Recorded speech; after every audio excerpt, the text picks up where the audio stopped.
What's going on, guys, and welcome to the grand finals of the Summer Classic 2020.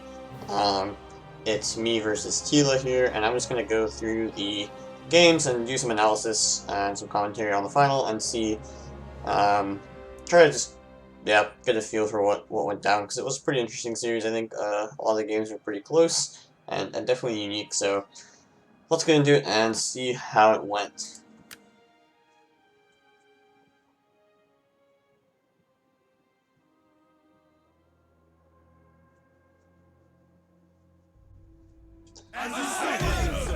Alright, so first game here, Tila was the top bracket player, so he picked first. He picked Massilia. I think the play there was because he watched me play that Massilia RDA against Ragnar, so he knew exactly what I would take if I went for RDA, and he thought that his Massilia counter was strong enough to win, so he picked Massilia.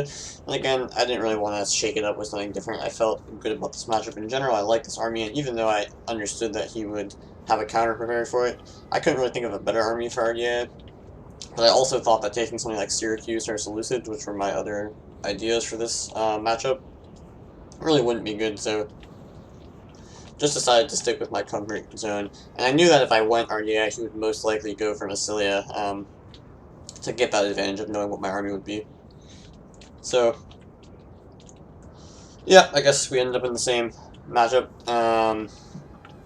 So we can go over my army. I mean, it's exactly the same. So 3 Tarentines, 2 Illyrian Cav, the regular Illyrian Cav there, 3 Illyrian Slingers, or Slave Slingers, 4 Axe Warriors, 4 Illyrian Noble Hoplites, 4 Illyrian Marines. So, yep, very infantry heavy, not so much skirmish heavy, but definitely lacking in cav. That's the main weakness, but you make up for that with the loads of javelins that you have on all your units, so that's nice. So Tila's gone for 4 Tarentines here, and I don't really like that choice. I don't think the Tarentines are very useful to have that 1 extra. I would, again, take 3.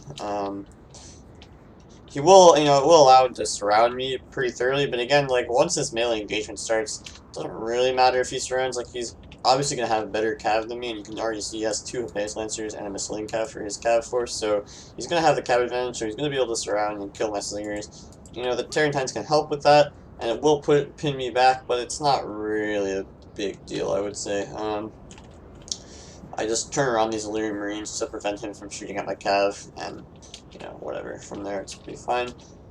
Just trading jav volleys here. You got a couple of nice volleys on this one unit. Lost 2 men, but it's not a big deal. So, with the rest of his army, he's got 3 Celtic Slingers, so I'm going to have a Slinger advantage, because again, these guys do have 50% block chance. They have a bit less armor, but with 50% block chance, your armor is pretty irrelevant. The fact of the matter is that you're blocking half of every incoming missile, so you're going to do very well in the Slinger War. Won't be a massive advantage, but, small Slinger advantage for me. He's got 1 Hoplite here and 3 Massilian Hoplites. It's fine. The Hoplites will do well against Illyrian Marines. They don't have the javelins, obviously, but they will have slightly better melee stats. Not, like, super good, but, that high armor, high health, good morale is definitely an advantage, that 80 armor. So they'll do well in those fights. Obviously not going to do well against Axe Warriors or my Noble Hoplites, but he does have 4 Hoplites, and he also has here 3 Axe Warriors and 3 Celtic, so bigger melee presence than Ragnar's Massilian army had for sure. Again, these Celtic Warriors are pretty weak, especially against Noble Hoplites, and they will lose to Axe Warriors as well, but they can get into these Illyrian Marines and do damage and tie them down, especially when they're full health. As the battle goes on, of course, as these guys use more javelins, these guys will be better to trade off with these Celtics, because their javelins will already have done a lot of damage. Yep, so that's his infantry, and then he does have those 2 Hephaeus Lancers and 1 Massilian Cav, as I said before, including his gen, obviously. So we're just skirmishing here. I'm just going to triple speed, because there's really not much going on. He's getting some nice javelins on this one. It was a bit careless, but it's only down to 51, so it's not a huge problem. Here I gotta chase these 2 guys, and I see he's not microing them, and I really should be in a better position than I ended up. So if we just go into slow motion, you can see that, like, I'm really getting all rear shots, but the problem is There, they just get stuck for some reason.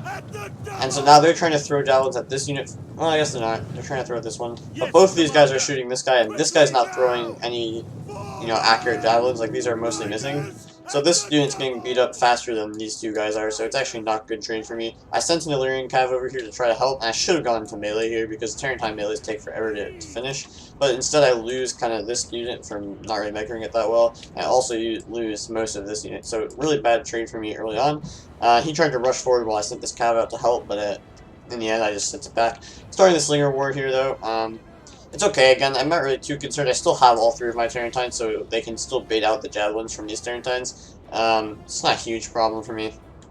And again, my cav is always just gonna lose. Here I totally missed my Gorillaz unit though. And it's gonna basically die. It's down at 10 men, so yeah, it's pretty fucked. But his Tarantines already are very tired, and that's really, really bad. And they're winded over here because they weren't really doing much. But very tired Tarantines really won't do shit against infantry because they're just so tired. I mean, especially early on. In the late game, sure, they can do better, but you really need to rest. Like, why are we running them around so much here? There's no enemy unit here. You could just rest them and save them for a crucial moment when they can do a very damaging rear charge. Yes, their mass will help them, but look, now they're exhausted. They're, that really gives them no defense because it'll cut their melee defense in half, so that's not good. It cuts their melee attack in half, so that's not good. It's just really bad to be exhausted, basically. And there's no reason for it. Like, he doesn't need to be running right now, he could just be standing still. Anyway, though, Slinger War going in my favor. You can see 86 versus 77, 85 versus 79, 86 versus 80, so very good for me in the Slinger War. Nice tactic that I'm using here. I always do this in these kind of battles. When I can, is you throw your first javelin volley, especially when you're not worried about the cav as much as I was against Ragnar. You throw your first javelin volley into the Miscellaneous hoplites, but you don't actually charge in, and then you follow up with your noble hoplites, and the noble hoplites will do very, very well in those fights. So that's one thing that I'm trying to do, and if you allow that to happen, it's very bad, especially when the hoplites are more evenly matched. Like if it was the same hoplite unit on each other, giving that one javelin volley actually makes the hoplites so bad, and you can see they're taking a bit extra javelin volley from this Illyrian Marine unit. So that's really going to help me in that hoplite fight, which again is already in my favor, more or less, but now it's going to be even more so. And again, his Tarantines continue to be exhausted here, and these ones are now tired, so that's not good. Slingers, I'm trying to shoot up his cav a little bit here. Not really worried about my slingers. Again, they're not going to die to anything for his missiles, and they're only going to die to his cav eventually. So here again, my Axe Warrior gets a nice javelin volley on these Miscellaneous hoplites, but then just charges into this Axe Warrior. He does have his Epeius Lancer pretty close by, and over here my cav got a nice charge in there. We'll lose 10 men, but that's okay. It gets in here and it ties down a lot of enemy units, but my Axe Warrior is not going to do too well up against two units there, although the Noble Hoplite will be doing really well. 88 to 118 right there, very positive fight. Here my Axe Warrior got charged, but I'll just pull it back. I lost 20 men, but now his Axe Warrior is going to get smashed by my Noble Hoplites. Here I've got a lot of units in good position. I already killed 20 Lancers, so that's very nice. And here I get another charge on this Celtic Warrior. I do have to commit my Illyrian Marines earlier than I would like in this situation. Perhaps I should have kited backwards with them and throw more javelin volleys. But again, he has more infantry than Ragnar did in that previous one, so he's going to be able to tie down 2 of my Illyrian Marines, and I'll have 2 of them completely free, more or less, right? That's like if he, matches his infantry perfectly onto mine. So it's not perfect, but again, so he's tied down these 2 Illyrian Marines essentially right here. You can see it with his hoplite and his Celtic, and then I have 2 free here, and you can see it doesn't really have any infantry to match up against them at the moment because I have an infantry for every unit of his infantry. And I just have those 2 guys spare. I have another infantry here. And I'm 2 versus 1 against this Celtic Warrior here, so it's going to go down very quickly. He went after my Slingers here pretty effectively. I didn't have much cav in the area. This one cav is actually here. So it's going to get a few kills on those Tarantines, which is fine. But again, I don't really expect my Slingers to survive here. There's not much I can do. These Illyrian Marines are getting nice javelins into this cav blob, and again, Massilian cav very weak to javelins, so those are good. His Epeius Lancer gen is going to come in here. He hasn't really used it very much, so it's still quite healthy. And it's going to go in here and kill my Slingers, so they're out of the fight. But on the melee side of things, again, I'm doing very well in this fight. Again, these Massilian hoplites down to 72, these Axe Warriors down to 60, and I have a full Illyrian Marine here and a full Illyrian Marine here, and they still have javelins, so that's good. In the center, it's 82 against 60, so I'm winning that. Here he's winning with his Axe Warriors, but my General is getting in here, and will do very well in that fight. And again, I have spare units to come help this center fight. He does have a spare Massilian hoplite as well. So now his Slingers are uncontested. He has to be very, very smart about how he uses them, because again, he's gonna lose the infantry fight, and you know, his cav will get dwindled down trying to help his infantry out. You can see like his Tarentines, again, they're exhausted and they went into melee, so that's never good. So they're mostly dead at this point. You can see another one routing there. So he does have a couple of small Tarentines left. He does have a Visipaeus Lancer, but it's at 30 men, so it's already lost half his men. And his general comes in here, and these kind of charges are good, but they are going to cost you, you know, a few men every time. So his cav's going to get whittled down. But his slingers are a huge advantage, and right at this point, let's see, I literally have 0 cav left. The only cav unit on the field for me is this unit of 6 Tarentines, which is really useless. So what I would like to see from Tila here is to move these guys to like the flank or the rear. Maybe not yet, because I still have quite a few infantry, but he's gonna win these fights very soon, right? You can see he has his cav behind me. He has an Illyrian Marine here to tie into a Celtic, and this hoplite is easily beating up. Well, not easily, but it will when this Base Lancer recharges it, beat up this Illyrian Marine. So I would like to see him move 1 or 2 of his slingers in this direction and prepare for when these units come in and win this fight and support in the center. Now I'll have 2 slingers ready to surround and shoot me in the back, and maybe 1 slinger to you know, in case I surround this way, he can shoot a unit in the back. Because, for example, this Illyrian Marine is basically full. It's going to kill off this Celtic Warrior, and this Illyrian Marine is completely full as well, 120 men.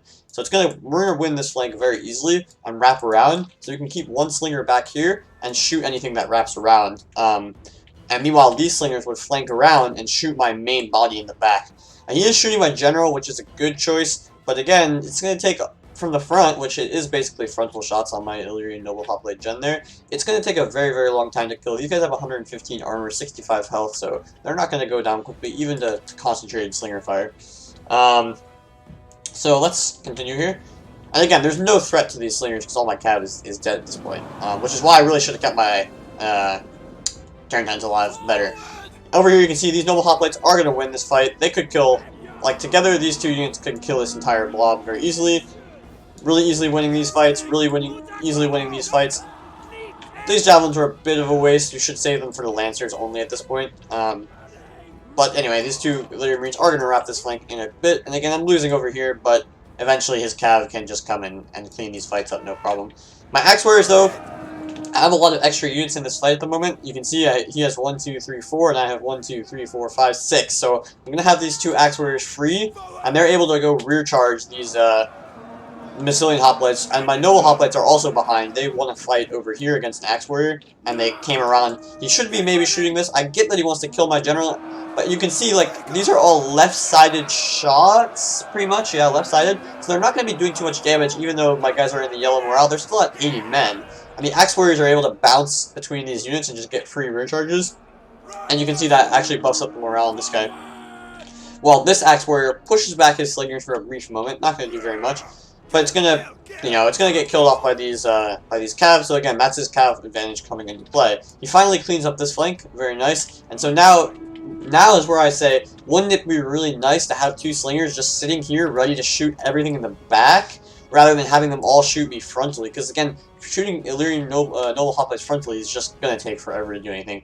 You can see even here he's getting a bit better right-sided shots while I just rotate the general. But now he moves and he's facing the slinger, so it's going to be all frontal shots. But I've used my numbers advantage here to get a lot of rear charges, so I'm going to win these melee fights. And now my 2 Illyrian Marines are going to get around here and get more rear charges. My infantry number superiority is paying off heavily.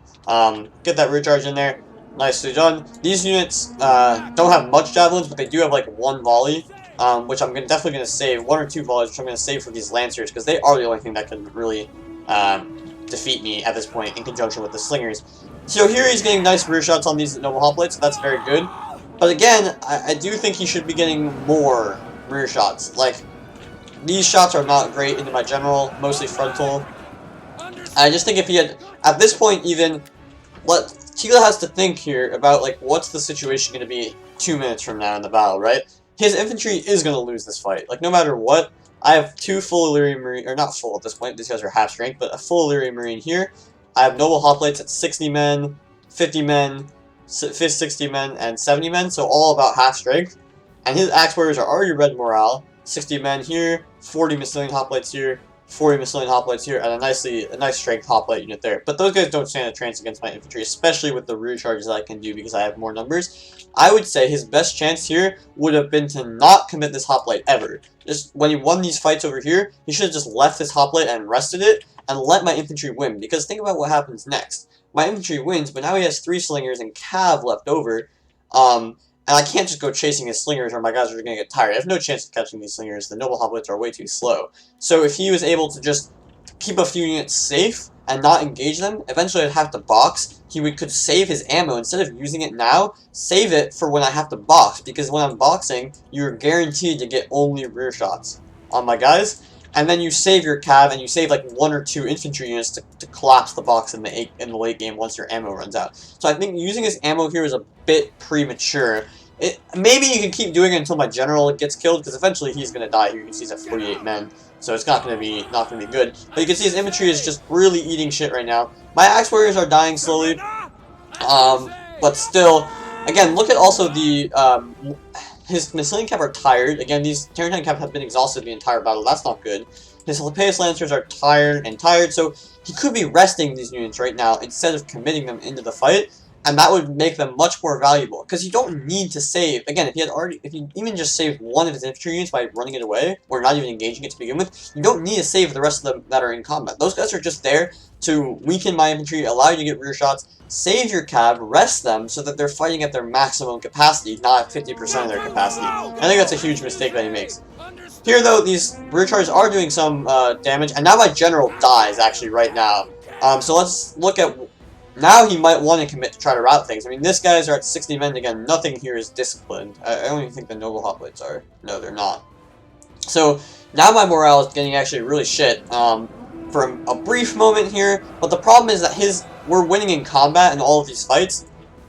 So I do lose a few units, but ultimately his exhausted units are so bad in morale as well. And you can look at my hoplites. They're winded, active. These guys are winded, and my general's fresh, and these guys are tired. Versus his guys very tired, and these axe warriors tired, and obviously his cat is already very tired. So, and his Celtic warriors, you can see, who just routed, are tired. So he does save 1 Massilian hoplite, but the fact that his units were so tired, and his cav and they were losing in the fight, allowed my guys to stay with enough morale to just survive. So now his cav goes in here. This is not a necessary charge. And again, they're so tired, they're not going to do anything. And I have a cheeky Illyrian Marine here, which does have javelins left. So they're going to be able to use them on the enemy cav, and that's really going to be a problem. And another problem is that he's actually just ran out of morale. Out of ammo, sorry. A very ironic timing where I was saying he should save his ammo until I box, and now right when I finally am boxing, so I've killed the rest of his infantry, he's run out of ammo. So it's not good timing for him. And that just means that I'm going to be able to sit here and survive his cavalry assault, especially because I have javelins in my noble hoplites. These guys, I mean my marines, sorry. My noble hoplites all have expert charge defense, and his cavalry is just not very healthy. 24 men here and 20 men here. It's going to be tough for him to hold that line. But just imagine, right, if he had an extra hoplite at 70 men with this Massilian hoplite, and his slingers had, let's say, 10% of their ammo, which they easily could have saved. Now, 10% is like 3 volleys times 3 units is 9 slinger volleys right now. Sure, my units would be a little healthier. There's no denying that, because the slinger fire was doing a lot of damage. But right now, these guys are low HP, right? They've been fighting the entire battle. Here I get a nice javelin volley. I think Tila actually kind of realized I had javelin, so he does sort of bait it out, but you can see his unit was at 26, I believe. He just lost 1, 2, 3, 4, 5, 6, 7 guys. So I guess it was at 24. So that's not good, and it's making his Lancer a lot weaker. It's going to be a lot harder to break through now. But I think the point is, even though my guys would be a little healthier, they're very, very low on HP, and they have 115 armor and good shield. So, but what you want to do is hit them from the back only, and they will take maximum casualties. So let's say I have a few more men in all these units. If he has 9 volleys, or like let's say, 4 volleys or 3 volleys in each of these remaining units, he would be able to win this battle without a doubt. Especially if he saved that hoplite unit. Because then that would be... He could focus down whatever target he wants. Let's say he wants to focus down this Marine to make it a weaker unit. He just gets only rear shots, so it drops very, very quickly. He can shoot down this Noble Hoplite if he wants, because it's the healthiest unit here, or maybe this one. But the point is he's getting only rear shots, and that's what's crucial about saving your ammo in that case. So I think he really kind of messed that up. Here I realized I had a chance to just switch my general unit, because it's actually the weakest hoplite, out, so that my 47-man hoplite can face his Massilian hoplite there.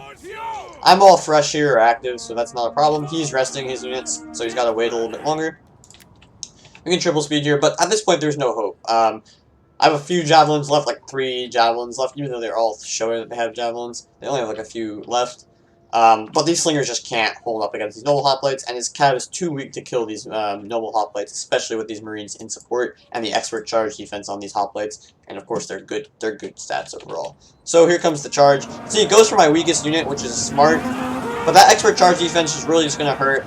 I charge in my marine to countercharge. You can see a lot of those units getting stopped by the expert charge defense. He loses about 6 men on the charge there.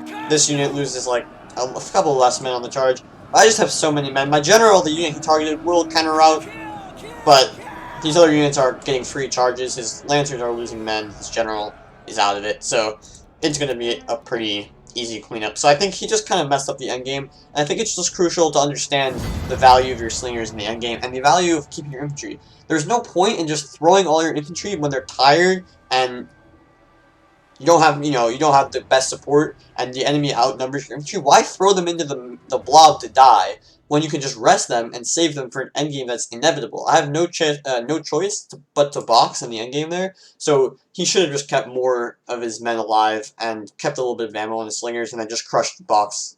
Yeah, I think that was the crucial mistake there. It was really a close game, though, overall. You can see nice kills on 2 of these Illyrian Marines. All of my Noble Hoplites doing well. The Axe Warriors took a beating because they were getting charged by those Lancers, and he had counter charges ready with his own Axe and Celtics as well.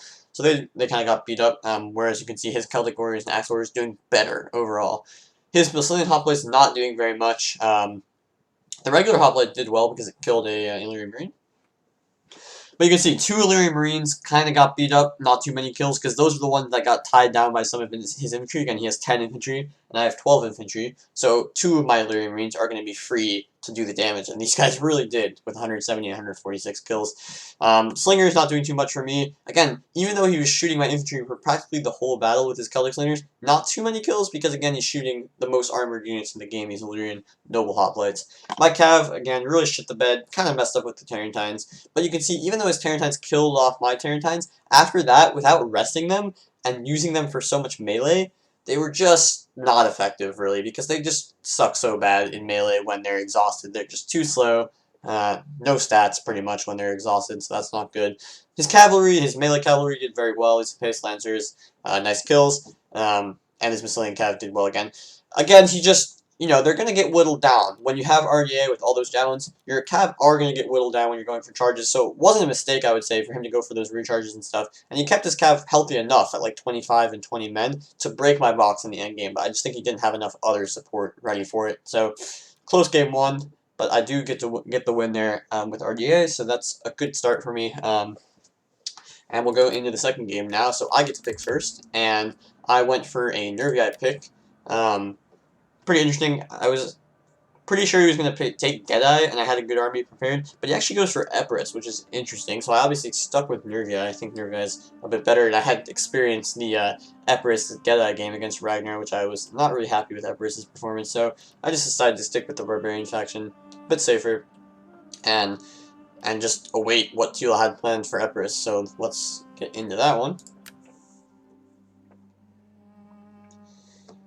And yeah, it is quite an interesting army for Tila there.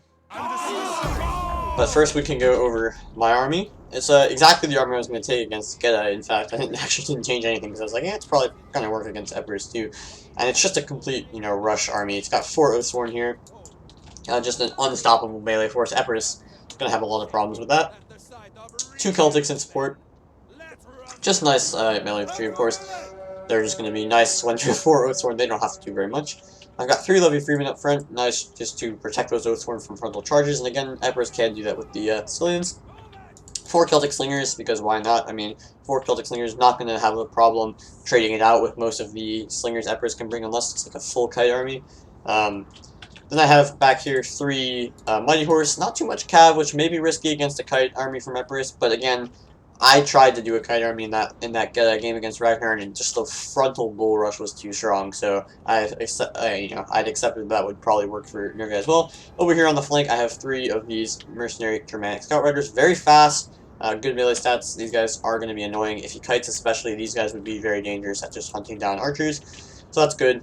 And then I have 1 naked spear back here, which is just very good against Cav. Got javelins, very fast moving. So nice, just support unit overall. And yep, that's my army. It's very standard, just a very frontal rush army. But Tila's going for something very, very unique. So he's got 2 slingers up front, so definitely not kiting. Out on the flanks, he has 3 Tarentines, so that matches up well against my 3 Germanic Scout Riders. Again, Tarentine's very good, but his main cavalry force here is quite strong. He's got Citizen Cav, and then he has 3 Thessalian Cav and a Hellenic World Cav Gen, so very, very strong Cav force. And, crucially, he does have an elephant here, so that is definitely the plan for Tila there, is to use the elephant and kind of wrap down the flank. But it's going to be tough because all of my units have javelins. I have the Scout Riders with javelins, and my Levy Free can just, sacrifice themselves to throw javelins, so it's going to be tough. His infantry force is 2 militia hoplites up front. He has 3 Samnites, of course, the standard stuff there. He has 2 Italian swords, and 1 Illyrian levy there. So here's general kind of walked into range, so I was going to do some early fire on that. But my plan here is just literally engage all my infantry, my Oathsworn, get them in fighting Samnites. No, doesn't even matter if you take frontal charges. I don't want to waste my Cav countercharging Thessalians. They'll just die, and then it'll allow his cavalry to flank around and potentially tie down units for the elephants to come in. So I'm just going to say, look, Oathsworn are going to kill Samnites, whether or not the Thessalians are going to charge or not. So I'm just going to go in frontally. Maybe use 1 javelin volley on the levy free, but I've got to save a lot of javelin volleys for the elephants, and if I kill them, it's pretty much over. So here I'm just rotating. It seems like he's trying to run down this flank. Obviously, the elephant is over there. So his cavalry looks like he's going to go for just some frontal charges here, but again, I said I was not really worried about this. I'll just use my levy free to shoot up these Thessalians with 1 javelin volley each, and they do that quite nicely, of course. And you can see this Thessalian loses 30 men on the charge. This one does a bit better, but these Oathsworn get javelin volleys from behind, so again, 10 men lost there. I'm like, you know what, I don't even need to use my levy free against these militia hoplites. I'm literally going to charge my Oathsworn into the militia hoplites and just kill them off the normal way. So I can keep my levy freemen and their 1 remaining javelin volley for these elephants. Again, just noting the situation and what is more practical, what's better for me to do. Because again, he only has 3 Samnites, so my 4 Oathsworn will easily win that, and I'll have an extra Oathsworn and the Celtics to kill off, the remaining infantry. So that's definitely not a problem. Here again, pulling back these levy free, and the elephant attack is coming down the left flank of Tila there, my right. But now I have these levy free spare. I say, you know what, I see these Thessalians, they could tie down some of my javelin units like these guys, so I just sacrifice this mighty horse. These guys throw their javelins over the top of these Samnites. Doesn't unbuck the elephant, unfortunately. But I get my charge into these Thessalians, allowing these 2 units to throw their javelins, and I'm instantly attacking all of his Samnites here, killing off these militia hoplites. My general does get charged, but again, he loses like 3 men on the charge. The Samnites get a nice charge. My Oathsworn are still winning that fight easily. I get more javelin volleys here onto the elephants. They're instantly running amok. These guys threw their javelins, so they don't want to go into melee here necessarily. So I pull them back just to keep them, get them ready for another javelin volley. I do need to contain the Samnite warrior though, so I let these Celtics go in here. I'm trying to save this mighty horse with these nakeds, but they might not be able to do that. Here I'm killing a Thessalian pretty easily, but I shouldn't, or a Tarentine, sorry, but I shouldn't have blobbed all 3 units here. That was a bit of a waste. Here a low Thessalian tries to break in. He's trying to get after my slingers, which are shooting his general non-stop there. The elephants are running amok, so they're not a big problem at the moment. Over here, Oathsworn winning easily. Mighty horse getting in here, but he does get a root charge on my slingers with this Tarentine. Citizen Cav gonna go down to the mighty horse, especially with levy free in support. And here it's just a matter of time. He needs his elephants to win this fight very, very soon. Otherwise, it's just going to be GG because my infantry is going to win. But here you can see this Italian turret's almost breaking. The elephant's trying to go into the back lines. If I just turn around with my Oathsworn and throw another javelin volley, dropping a few elephants there. And now the elephants are in low shape. I have another Celtic back here again, more javelins.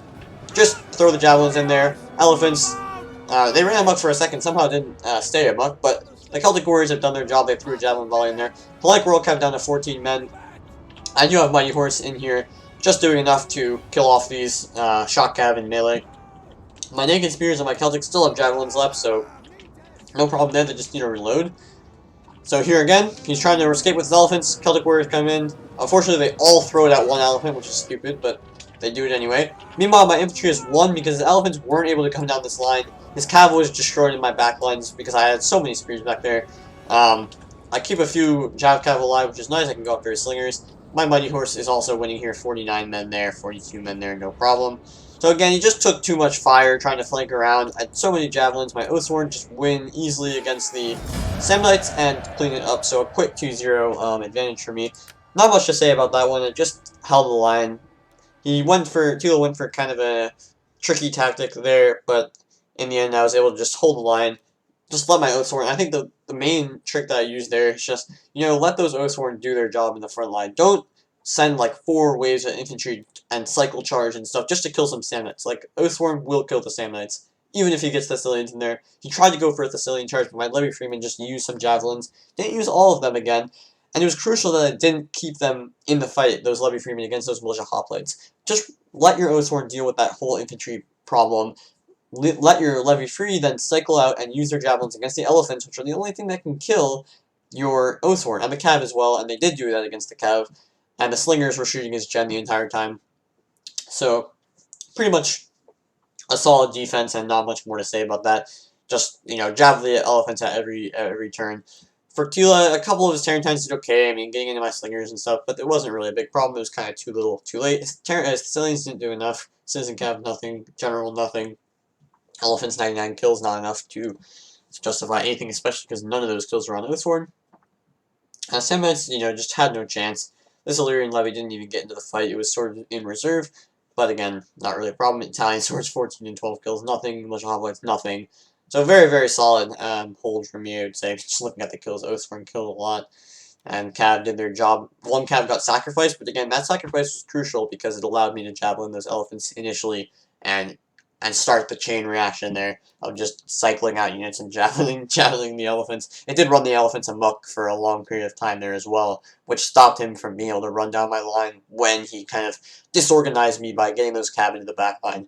It was a period of time where maybe he could have gone down the line. Again, he would have eaten a lot of javelins doing it, but maybe it could have done some damage, but instead they were amok because the Celtic and the Naked Spear threw those initial javelins. So, nice hold, 2-0 for me, and we go into the third game where, again, Tila gets to pick first. He picked Misazely or Numidia. I was definitely expecting this to come out at some point. I think he wanted me to go Galatia. I mean, we were talking before, at like near the Ragnar series, about this matchup, and he said that he thinks Numidia is winning, and I knew what army he would take also if I went Galatia. But I was like, I don't really want to play that. Like, he might be, trying to trick me into picking Numidia, and I lost Numidia Galatia against Ragnar, so there's a whole bunch of things. So I decided to go my own way. In this matchup and just choose something that I was comfortable with. I really like this matchup, so I went Pontus, and he stuck with Numidia, which is definitely fair. It's a very, very even matchup. A lot of different things you can do with both factions, and I played this matchup against him. I don't know if he remembers that matchup. It was a long time ago, or not a long time ago, but a few months ago. We played this matchup in some friendly games. I had some cool ideas with Pontus, but it seems like he at least did change up his approach from those games. Maybe not intentionally because of those games, but he definitely had a different idea for the faction. So let's get into this one. And you can see I had a very unique army as well. I, though, was not expecting the army that Tila took for this matchup. Not at all. So I was kind of caught out here at the start of the game. So let's go over the army. So I have 4 mercenary horse skirmishers here. I prefer these guys over horse archers. I expected noble, armored Dominion cav though. And when you're taking armored Dominion cav, horse archers are just so kind of pointless because they can't really get near the armored Dominion cav. The armored Dominion cav will eventually hunt them down, and you have to micro them absolutely perfectly. And it's possible to do so. It is definitely possible to do so. And like I've played, if we remember the Winter Classic finals game, yeah, it was that game against Ragnar where I had Numidia and he had Pontus. He did a really, really good job in that game of microing his horse archers and just keeping them out of harm's way from my minions, but in range, often enough to keep, pecking away at the armored minion cav, and that was very effective. But it is so hard to micro them because the Scythian horse archers are just so slow, and the armored minion cav have no problem catching up if you make a single mistake. So I was thinking, you know what, look, if he brings armored minion cav, I have these horse skirmishers. They're very, very effective at holding those armored minion cav off because it's just not worth it for the armored minion cav to try to trade with them, because any javelins they waste is javelins you could use on cav, and any javelins the horse skirmishers get on the armored minion cav is damage they can't afford to take. So it's very annoying to play against the armored minion cav as the armored minion cav against these horse skirmishers. That's why I took them. And we'll go into his army and why it kind of counters my army in a little bit, or at least theoretically. So, my army is a cav spam kind of approach. You can see I've already flushed out 2 noble blood cav to the flanks, because if you look at his army, he's got a lot of infantry. He's got only 3 cav, and I have the horse skirmisher advantage, 3 to 4. So I want to surround with my extra cav. So I have 2 noble blood cav, they're out there on the flanks. I have 4 Cappadocians and a Pontic Royal Gen. So that's a lot of cav. That is a lot of cav. And my infantry is not that strong to go along with that. I've got 2 Pontic swords, 3 levy pikes here up in the front, and 4 mercenary naked swords. A very effective unit for Pontus. Always take them over the Celtics. There's literally no argument against it. They are 100 denarii cheaper than they should be. They cost 380. They should be 480. They are so good with their 15 bonus versus infantry and their high charge, good melee defense. Just lacking in armor, obviously, but really, it's not that. There's no contest between these guys and Celtics. The only thing is that the Celtics have javelins, and they're a little more resistant to missiles. But really, these guys are so good, the naked swords. So again, I have literally 0 missiles. I have literally only horse skirmishers as my missiles. And that's a problem against Numidia. And let's go over his army, and he's got a very interesting army. So he's got 4 Desert Vigiles up front, highly useful to go into square. He has 4 heavy Numidian skirmishers.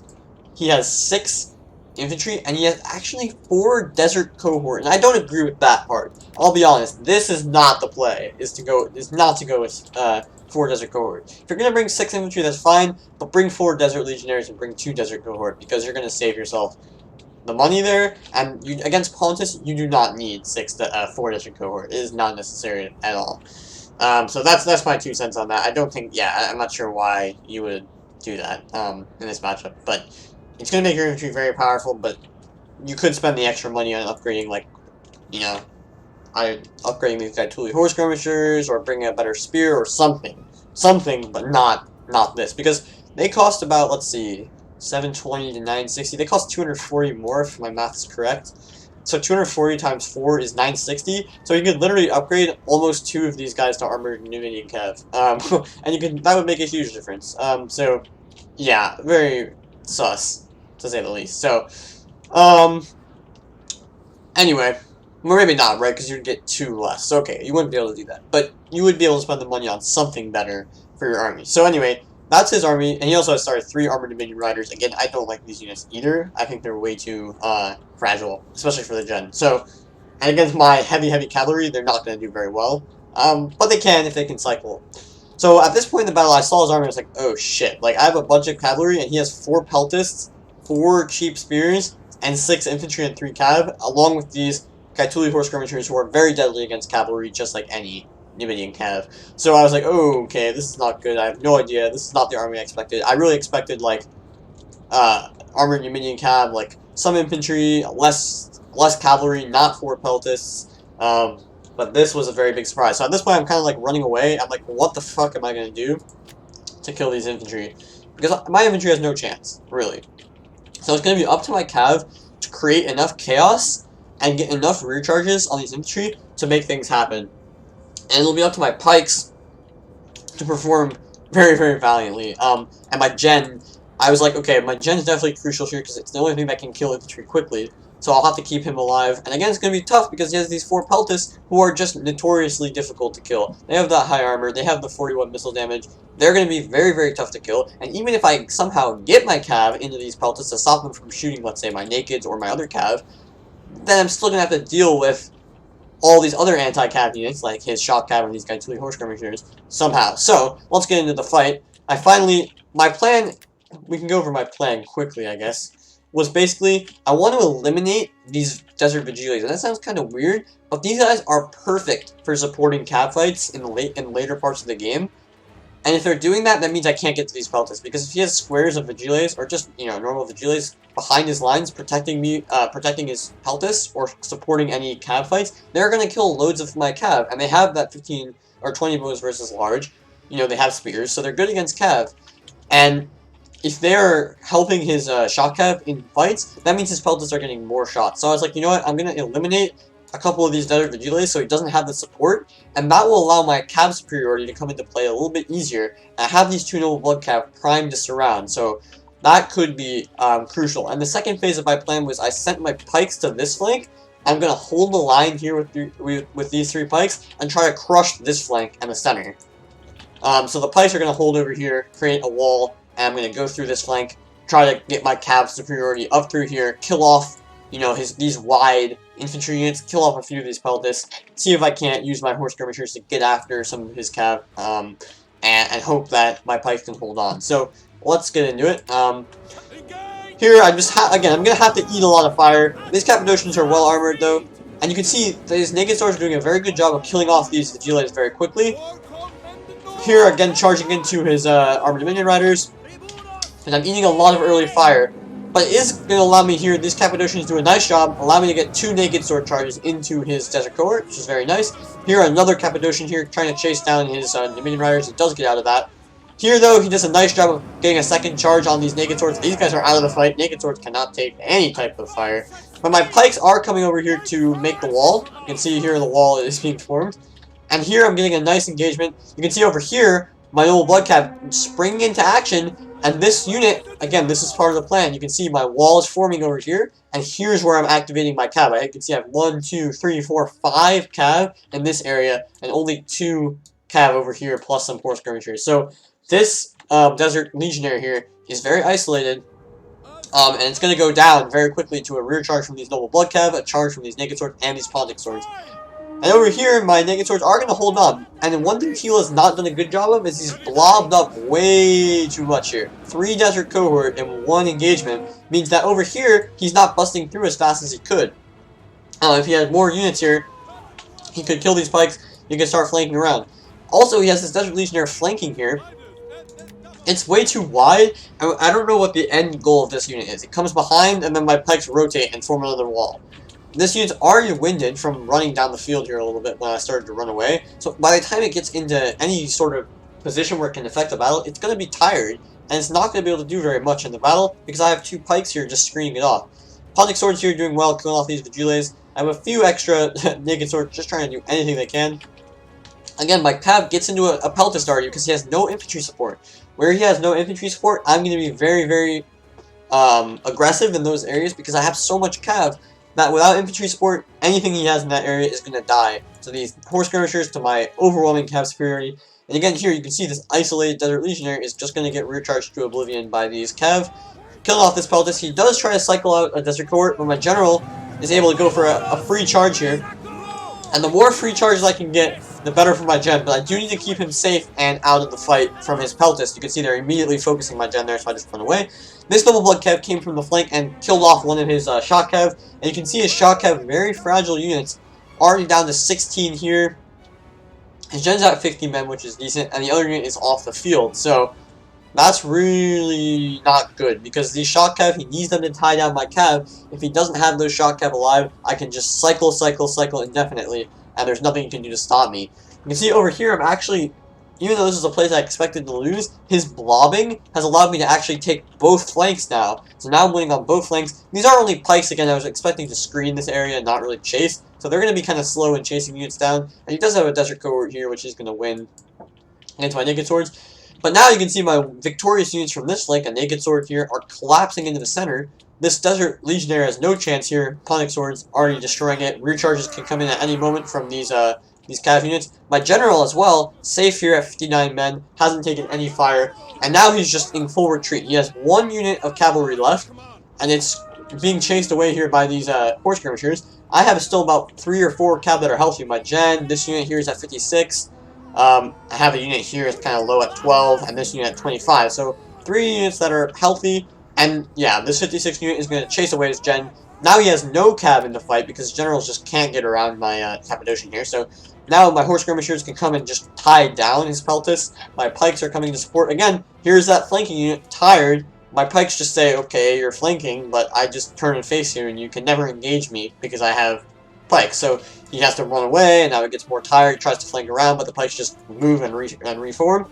His peltasts are now being chased away all the time. not much opportunities for them to shoot. And you can see these cav finished off the desert legionaries here with a recharge. These Cappadocians are recharging this desert court, and again, these guys, if they get cycled recharged so much, they're eventually just going to lose. There's nothing they can do. Doesn't matter what infantry unit you have, eventually it's going to lose if it's fighting units that are just recharging it all the time, especially Cav. So he's starting to run out of men here. My horse skirmishers can tie down these peltas. They probably can't kill it, but they can tie them down. These naked swords actually get a charge into the peltas, and that's going to stop them from shooting my gen, which is just harassing these victorious desert cohorts. So they take about, they're taking HP damage, they're taking losses from fighting my weaker infantry, and then my general just says, okay, you're a free target, you have no support, no cab help, the peltas are tied down so they can't shoot any javelins. This is an easy target, just cycle into oblivion. And now I'm going to go for the killer charge here on the rear charge. These Pontic Swords, 114, Pontic Swords did really well in this fight, 105, 114 men. They're going to be able to surround these desert cohort and kill them off with the help of the gen here. Just massive charge there. Again, these cav are still able to do whatever they want. Here, my horse skirmishers had a little bit of ammo, so they can still screen off his gen. This big Cappadocian cav, again, 56 men, could come in for a recharge. I maybe should have gone for that recharge, but I said, you know what, I'm going to kill off this Peltas instead. I know I'm going to win this fight with these cycles from these cav and my gen, so it's not really a big problem.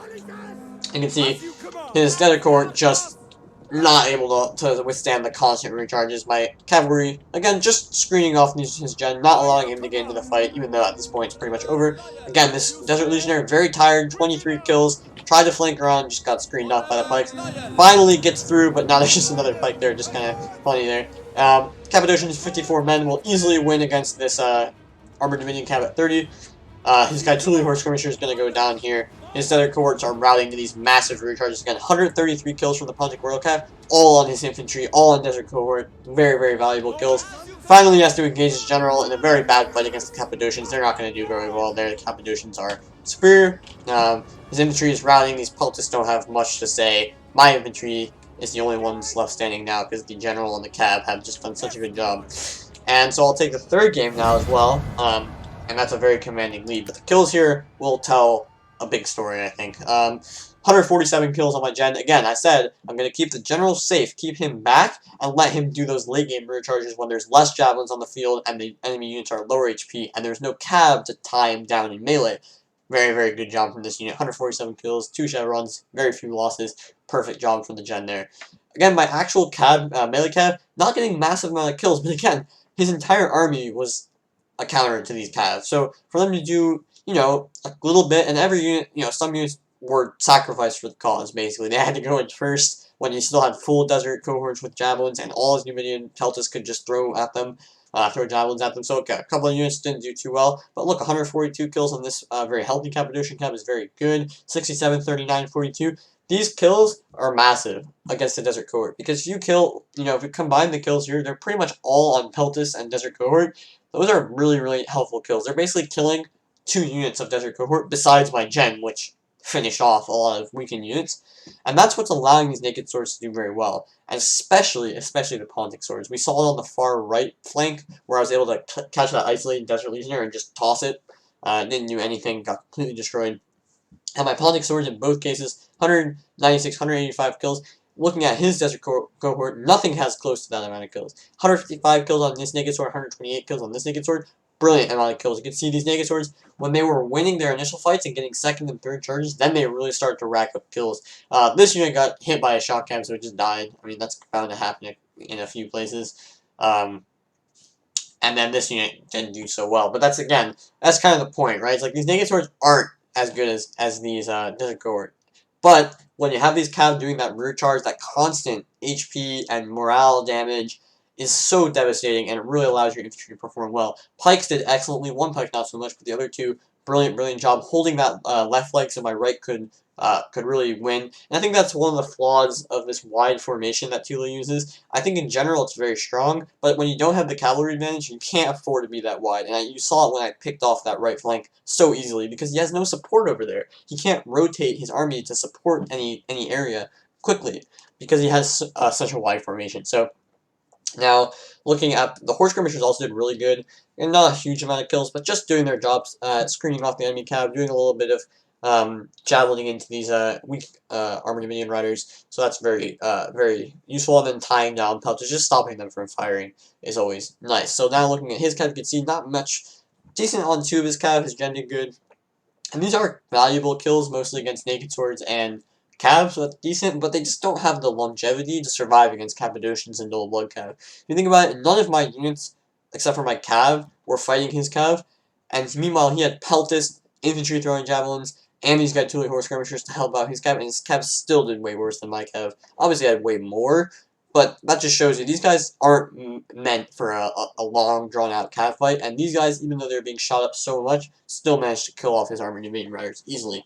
So got 2 horse skirmishers that decently got some nice javelins off, but again, fighting the horse skirmishers 4 versus 3, it's going to be tough for them. His peltists got chevrons, but again, I think they managed to use most of their javelins, but some of them weren't on the ideal targets. I was able to catch a few of them out early on in the battle, especially on that right flank. I think this was his rightmost peltis, and that one just got killed early on by a naked sword charge because, again, he just didn't have the support for it because he was blobbing 3 of his desert cohorts in one place. But his peltis did fine. Again, they were obviously a huge target for me, and I was trying to charge them at all possible times so they couldn't throw all their javelins. But he did fine with them. They got a lot of good kills. Would like to see them maybe be a bit safer, so they could just kind of focus their javelins on key targets instead of kind of being so wide. Because when the units are wide, they really can't turn effectively to face new threats. So when he saw that I had no missile units on the field, he could have made his peltis a bit more boxed up, like a boxer formation, and then kept them a bit safer. I think it would have been better because they were getting charged early on in the battle. Even though they survived, they then have less men to use all their javelins. So maybe it could have been a little better, but not too bad of a performance. But his Desert Cohort, you can see, just compare the Desert Cohort and Desert Legionnaire kills to my infantry. 155, 185, 128, 58, 196, and 7, compared to 24, 41, 136, 58, 60, 120. My infantry did way better, and his infantry costs so much more. So that's sort of the point. Yeah, when the Cav are doing that kind of damaging rear charges, it will allow the melee units to get more kills, right? Because the Cav are getting massive kills on the charges, but they're doing that HP damage, which the infantry who are in a constant melee are going to get those extra kills. Looking at the Desert Vigiles, again, it was my plan to kill these Desert Vigiles early so they couldn't support his rear against my Cav fights, and you could see why it was crucial. My Cav were in some drawn-out melees in Tila's backlines, and if he has Desert Vigiles there, it's going to be harder for me to win those fights, and again, he could also cycle his Cav easier. So I'm glad I went for those early charges on the Desert Vigiles. Not always effective, and it can allow his Peltis to get some nice javelin volleys, but I was creating so much pressure with my Cav that I was able to kind of kill off his Desert Vigiles quickly and not suffer the consequences. So, yeah, not many kills there. So, 3-0. This was a very interesting game. This was my favorite game in the series, just because it was something so unique and taking a very weird army against an army that I didn't expect, and just coming up with a plan to defeat this unique army from Tila and executing it effectively. It was really cool. So, I go up 3-0, now I get to pick first. And now, since Numidia is out of the picture, I picked Galatia. I was like, okay, I really like Galatia. Of course, I'm going to try to get a matchup there that I enjoy. But Tila picked Tillis, so I said, okay, I guess I'll rather have Tillis. I had a good army in mind. But this is a pretty good fight. Me and Ragnar played this a few times, and it's a very interesting dynamic. So, let's get into this game and see if I can close out the series 4-0, or if we're going to have to go to another game. So, my army is a very annoying army. Me and Ragnar call it the London army because I think London took this army a bunch of times in some different tournaments. I don't exactly remember when, but he definitely was the first one to use it. And it's a classic. If you know anything about London, it's a pretty standard army for him. But it really is really strong. So of course I took it here, expecting it to work against Galatia. Galatia actually is a faction that can counter it quite well, though, and I think Tila, well, whether he knew it or not, did take the right counter to it. So let's go over the army, though. Up front, we have 4 spear warriors, so heavy investment in spears already. Those guys are better than the Galatian spears by a mile, so they'll do very well. Melee line is 3 Oathsworn and 3 Tribal warriors, so absolutely devastating main line. We'll have no problem dealing with the Galatian legionnaires because there's only 4 of them, and the 2 Galatian sword or naked sword won't really have anything to do against Tribals or Oathsworn, so very powerful army. Tribals will lose to Galatian legionaries, but not by much, and they will take forever to die, so your Oathsworn can bust through and help them out, and that's basically the point. 4 Celtic Slingers here, again, they'll trade very effectively with any enemy missiles, so they'll be very nice, and in reserve here, 2 Levy Free, and my only Cav Horse is these 4 Raiding Horse, so that's a very unique army, but if you know anything about London, it's not too unique for him. The point is basically, you use all these spears to counter enemy cav that tries to flank around. You use these raiding horse to shoot enemy cav that flanks around, and then you just run your infantry up, kill the enemy infantry with your infantry, and then sit there because you've already won at that point, because the enemy cav has no chance against your spears and infantry. But it can have weaknesses, and I think Tila will show one of the big weaknesses here is what happens if you take 4 horse skirmishers as Galatia. Now these horse skirmishers are faster and do more damage to the raiding horse. So these guys are going to be busy. The raiding horse are going to be busy fighting the horse skirmishers, and now the Captor Galatia, which is very, very strong, Cappadocians and Noble Horse, can affect the battle when usually they have a very tough time. So these horse skirmishers, again, they will really push around the raiding horse, because the raiding horse don't want to get near them and eat those 41 damage javelins. Up here we're doing we're initiating the melee fight. I'm shooting 2 versus 1 against these 2 units here, just trying to maximize my damage against these Syrians, and this 1 Celtic Slinger. 2 versus 1, it will lose men quickly, and any damage that I do early on here will be very useful because it will prevent him from being able to kite. Kiting against this army is definitely possible if you can get to the slingers, and certainly seems like it'll be possible when he has these 4 horse skirmishers, because what they can do is get my raiding horse out of position and stop them from shooting the mercenary Cappadocian cav. I guess we should go over Tila's army before the main engagement starts. He's got 4 Galatian spears, and this is annoying as well because it means that I'll have to use all 4 of my spear warriors to tie down his Galatian spears, which again means that I don't have too much spear support in the rear here. He does have a Galatian sword and a naked sword with 4 Galatian legionnaires, so very standard Galatian mainline. And then he has 2 Syrians, 1 Celtic, 2 Cappadocian cav, 1 noble horse gen, and the 4 mercenary horse skirmishers. So it's a very standard Galatian army, I would say. And quite nice as well. Again, he's very wide. He has the cav advantage, so I don't mind it. But it means that, like, again, if I'm winning in any place, I'll be able to wrap up that flank because he won't have much support there. You can't really shift an extra infantry unit to help out a flank very effectively. So I'm immediately just going for the engagement here. I don't really care. Just waiting for him to charge in his swords first because my Galatian spear warriors are going to win. Here, Cappadocian gets kind of stuck, so I can use my Levy Freemen to get a javelin volley. You can see I'm doing that here. Gets him in the rear. Loses a lot of men. His noble horse, I kind of missed this. I should have shown it. His noble horse went for a charge, but I had 2 sword units ready. I threw 2 javelin volleys, and at the same time, maybe a little bit of bad luck, Tila decided to bail from that charge. So he took all this damage from the rear at the very start of the battle. So his noble horse has lost 17 men and has no kills. And again, if he wants to ultimately kite, which is crucial, basically, for him to do, he's going to need his noble horse alive. He's going to need these Syrians alive. So here I went to get some shots on this Cappadocian cav, but again, these horse skirmishers are behind me, and I shouldn't have done this, basically. It's really important for this army to keep these raiding horse alive, because they can go after the enemy archers in the late game, so doing this was not worth it to get these shots on the Cappadocian cav. You will lose a few men, again, he lost a few men from that javelin volley of the Levy Free, but again, it's not really worth it. I'm trying to cycle out my spears, and I'm doing a good job of that, I would say. Because then they're going to protect my slingers and stop them from dying to the cav, which is flanking around. I had a weird situation as well where my general, I engaged him here. I should have engaged him over here, though. I didn't want him to take flanking shots from these units from the back, so I engaged him in the center. But now it means that there's a naked sword and a Galatian legionnaire on my flank, which is going to easily kill off these tribals. Thankfully, the tribals are a very survivable, they can survive for a long time, so they're going to do that. But again, I have 2 raiding horse, plus these 2 now depleted raiding horse to defend my rear against these slingers. My Levy Free and Spear Warriors are back here.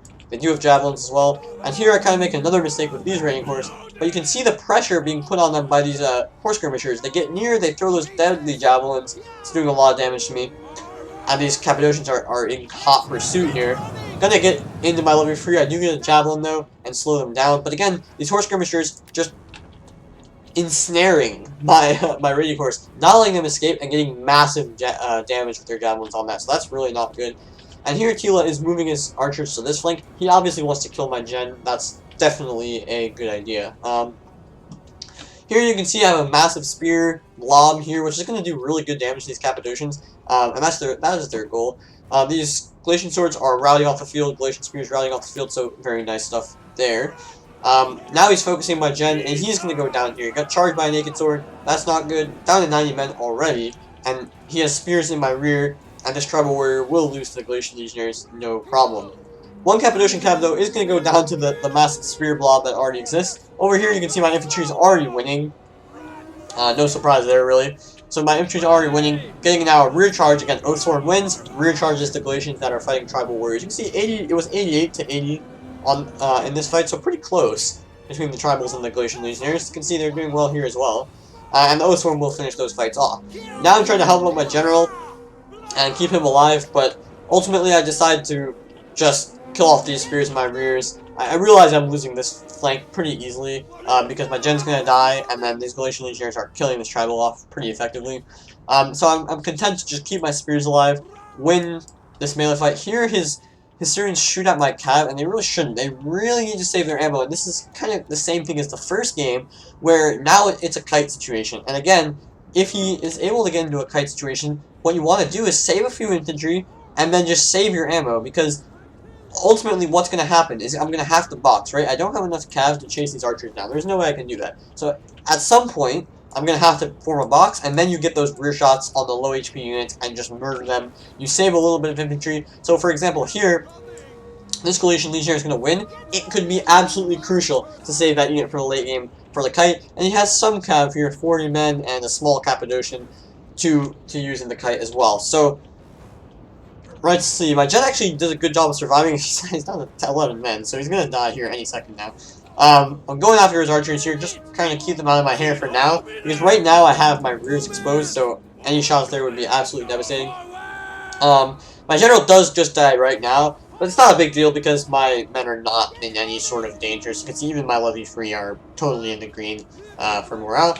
So now I'm just deciding how I want to do this, because right now it's not a good situation for me. I have one cheeky cav back here, which could do some damage.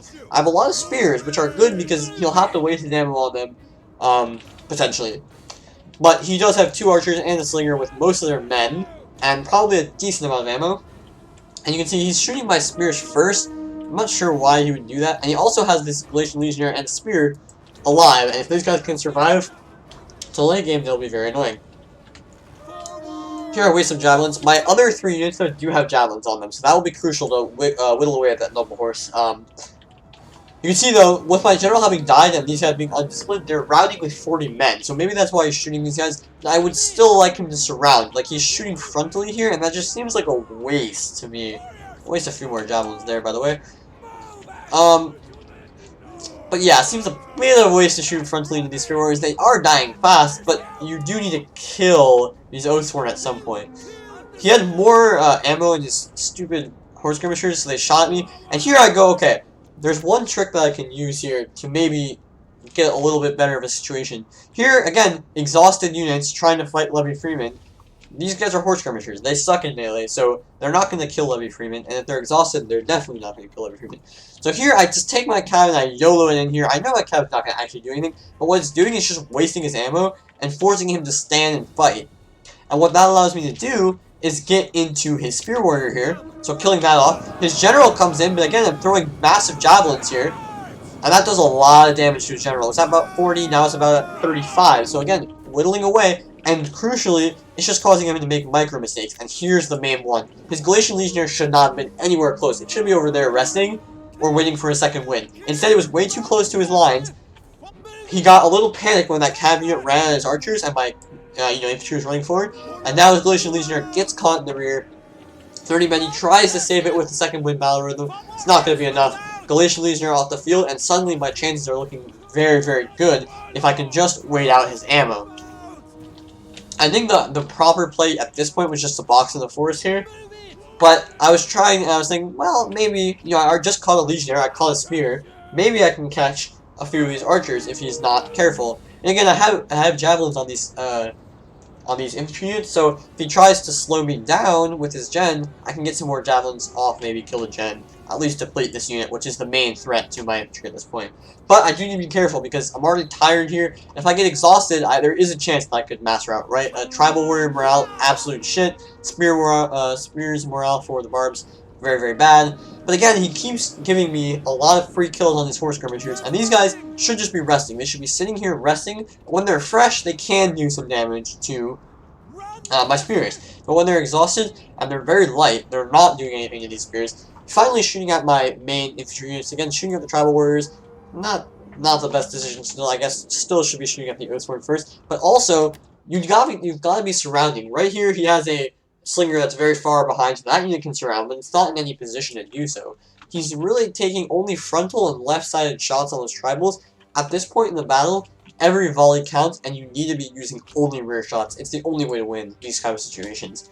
If I keep chasing, just keep running away until they're exhausted, and then rest your cav and take some chances at shooting up exhausted units rather than tired units from the rear. They will rout if you do that. And again, his units are fresh, they have resistance to fatigue, they're not tiring anytime soon. He should just go into a very thick formation, a very boxy formation like I said last game, because they turn faster, and you can see here, almost catching these Syrians. And that's why I was chasing them. But if they get around this corner here, I'm going to have to give up the chase. I do so here with my infantry. I'm like, okay guys, we're not going to catch up here. I don't want to be exhausted everywhere.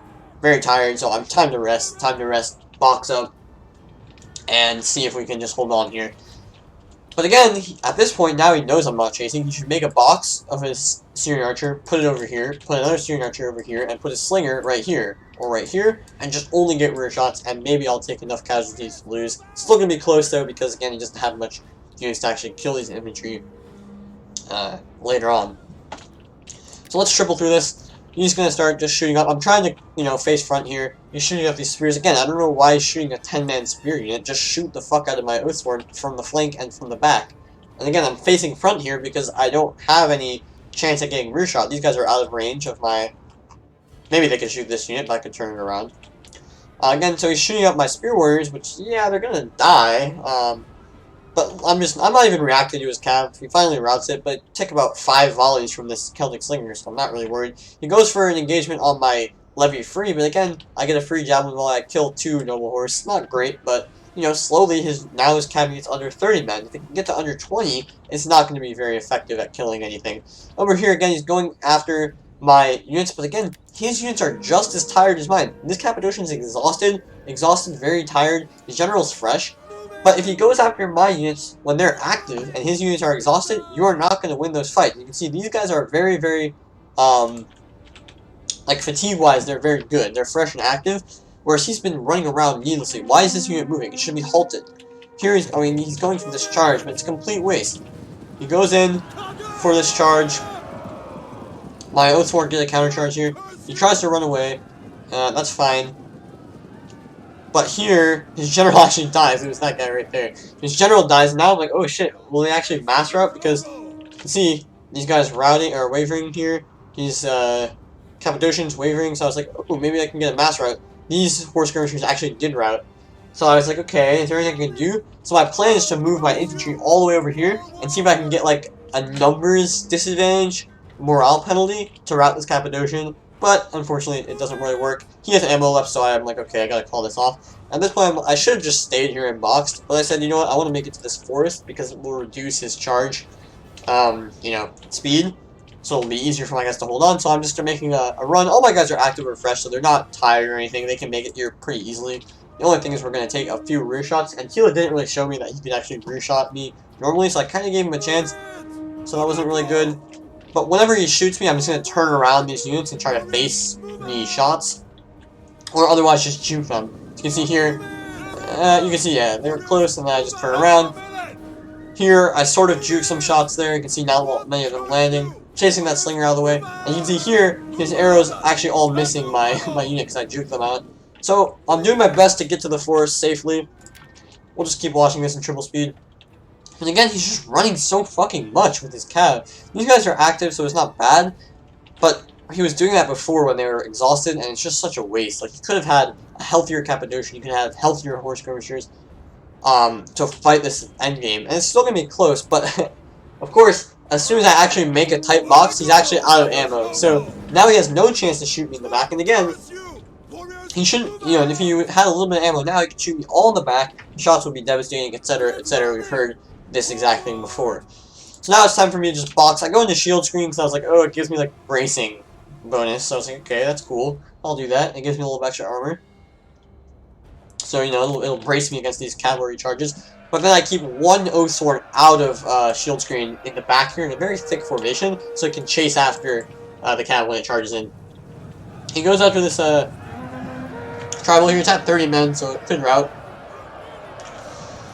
But again, just holding the line here, you can see his horse skirmishers are taking much more of the brunt of these charges than my units. This tribal warrior randomly gets like attacked in the rear here and starts wavering from 31 horse skirmishers, which seems kind of dumb, but it actually routes. So I'm down to 3 units here, but it's an Oaththorn at 81, an Oaththorn at 101, and a tribal at 30. I'm pretty much guaranteed to win this unless he pulls out a miracle with his general. Again, I've been whittling away at that noble horse. He made one crucial mistake at the very start of the battle where he lost all those noble horse guys right here for no reason. He took 2 javelins while he's in the rear. Since then, he's been doing a good job of keeping the noble horse healthy, but you know, a few casualties here, a few casualties here, a few casualties here, they add up, and now his unit's at 20 men, and it's really going to have a hard time doing these charges, because every charge, the HP is so low, he's going to lose a few men. So it's going to be hard. He doesn't have any other cav units besides like 7 Cappadocians or 6 here to make those rear charges count. So you can see he charges in his noble horse and then countercharge the Oathsworn here. And you can see he's already losing 1 noble horse there. A few of them are engaged here. They might get cut down. Yeah, that guy dies. So that's how it's going to go for the rest of this game, pretty much. Trying to break through, but not really getting very much against these braced Oathsworn with the other Oathsworn in the rear to just defend. Here goes I go into headhunt just to maximize my kills. See how healthy the Oathsworn, the noble horse is. It's down to 14 men, so it's lost about half of its men almost since these charges. And one thing is, they headhunt and they get tired, so I now put this Oathsworn into the shield screen because I don't want a tired unit to be chasing and fighting. I want my fresh Oathsworn at 80 men to be the countercharge unit. Just a small thing there to make sure these guys get to rest while these guys are fresh and they get to chase the enemy units. So now he's bringing in his infantry to go for the killer blow here. I charge again, charging my Oathsworn in. His cav gets a nice charge, but he's just hemorrhaging men slowly. His Syrians come in for the rear charge here. It's nice, but again, these are Oathsworn. They don't care. I go into headhunt here to maximize my infantry kills. And again, his general's down to 10 men. There's only cav unit left. His archers, I try to chase them here. They do get away. Now I have 2 tired Oathsworn, which is not great, but at this point, it really doesn't matter. 10 noble horse are not going to win, especially with the forest advantage here. So I'm just going to hold the line. I go on a shield screen now because I just want to all chase his noble horse when he charges in. Just maximize it. He goes in for this final charge, but his noble horse just loses too many men. General was already dead, so these Syrians are just going to rout. And that will do it. So, pretty solid 4-0.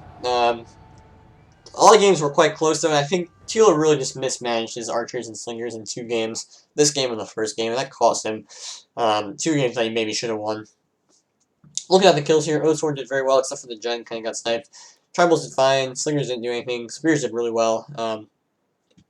Definitely saved me. They killed 2 Cappadocians almost entirely. Killed off his spears, obviously. So they were a really nice find for this battle. The Raining Horse did fine, but I just mismicroed them. They should have been out of the fight. They were too close to my main line, so these horse skirmishers just fucked them. I should have kept these Raining Horse far out on the flank and not allowed his horse skirmishers to get behind. That would have been the best move. Because it would have just not created that problem where my horse skirmishers are like on top of, or my Raining Horse are on top of my slingers, and then his horse skirmishers can come in and just throw a javelin volley and I can't run away, and the Cappadocians are coming in, so they kind of got tangled up. So Raining Horse kind of wasted them. It's very important to save them usually in this fight. Levy Free did good. Over for Tila's side. Nice kills on the Cav, but again, could have been better. That's what would have maybe decided the fight. Horse skirmishers can't say they didn't do well, but again, he's like charging them in, and he did it with the Cappadocians too, when they're exhausted against fresh spearmen. Like, what do you expect to happen there? They're just gonna die. If they're fresh, at least they can do some damage. Archers, again, they did fine, but could they have done more damage is the question if he opened up for some more rear shots. I really think that's what cost him in the late game here. And did he use too much ammo in the early game? Sure, he was sniping my gen, that was fine. But he shot my cav a few times, which was a complete waste. It was like a 30-man raiding horse unit, no point in shooting that.